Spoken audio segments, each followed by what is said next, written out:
Hallo liebe Carrado-Freunde. In diesem Video geht es um die Stromversorgung in eurem Carrado Reisemobil oder Campervan. Ich zeige euch, wie einfach es ist, die Landstromversorgung anzuschließen und die Stromversorgung in eurem Reisemobil zu nutzen. Also lasst uns loslegen.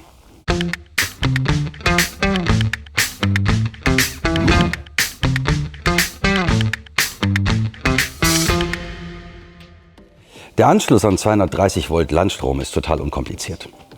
Es empfiehlt sich dafür, eine Kabeltrommel zu nehmen, welche über den IP44-Schutz verfügt.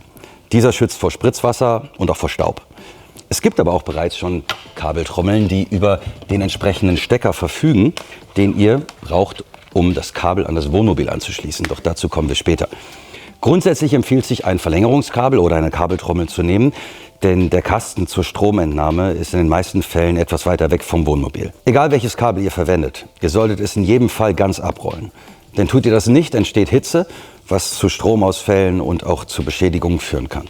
Für den Anschluss am Wohnmobil und am Stromkasten benötigt ihr sogenannte CEE-Stecker. Ihr nehmt also jetzt den CEE-Stecker mit der blauen Schutzkappe und steckt ihn in die dafür vorgesehene Öffnung im Wohnmobil. Den zweiten CEE-Adapter steckt ihr in den Campingstromkasten. Anschließend nehmt ihr beide Enden und steckt sie in eine handelsübliche Kabeltrommel oder ein Verlängerungskabel. Achtet bitte dabei darauf, dass sie vor Spritzwasser und vor Nässe geschützt sind. Ihr könnt übrigens die Stecker nicht verwechseln, denn dieser passt nur in den Stromkasten und der andere passt nur ins Wohnmobil. Nun verfügt ihr über Strom im Wohnmobil und könnt 230 Volt Geräte anschließen und nutzen. Doch damit wird nicht nur der Strom bereitgestellt, sondern auch die Wohnraumbatterie aufgeladen.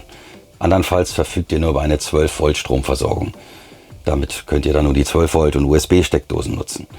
Um das herauszufinden, könnt ihr oben am Control Panel den Strom einschalten. Wenn es funktioniert, ist natürlich alles in Ordnung. Sollte es nicht funktionieren, könnt ihr hier kontrollieren, ob der Landstrom angeschlossen ist. Sollte das nicht der Fall sein, befindet sich in der Regel unter dem Fahrersitz der Elektroblock. Den müsst ihr dann kontrollieren, ob dieser eingeschaltet ist. Öffnet die Abdeckung, die sich in der Nähe der Pedale befindet, und schaltet den Batterietrennschalter ein. Daneben befinden sich auch die Sicherungen für verschiedene Einbaugeräte, die ihr bei Störungen überprüfen solltet. Beim Einschalten hört ihr ein Klicken und das Control Panel leuchtet. Unter dem Beifahrersitz findet ihr den Sicherungskasten für verschiedene Geräte. Bei Ausfällen könnt ihr dort die Sicherung überprüfen. Die Steckdosen variieren je nach Grundriss. Die Beleuchtung könnt ihr über die Schalter steuern. Wenn ihr weiterreist, denkt bitte daran, alles ordnungsgemäß abzustecken. Beim CE-Stecker am Fahrzeug zieht ihr dafür den blauen Hebel nach hinten, um sicherzustellen, dass die Schutzkappe nicht mehr eingerastet ist, bevor ihr den Stecker rauszieht. Wenn ihr nicht an den Landstrom angeschlossen seid, verfügt euer Fahrzeug über eine sogenannte Wohnraumbatterie.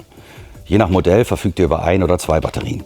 Damit könnt ihr einige Tage autark stehen und wie lange die Standzeit dann ist, das hängt von den angeschlossenen Geräten ab. Das war unser Überblick zur Stromversorgung im Carrado Wohnmobil. Habt ihr Fragen? Schreibt uns in die Kommentare oder schaut euch das nächste Video an.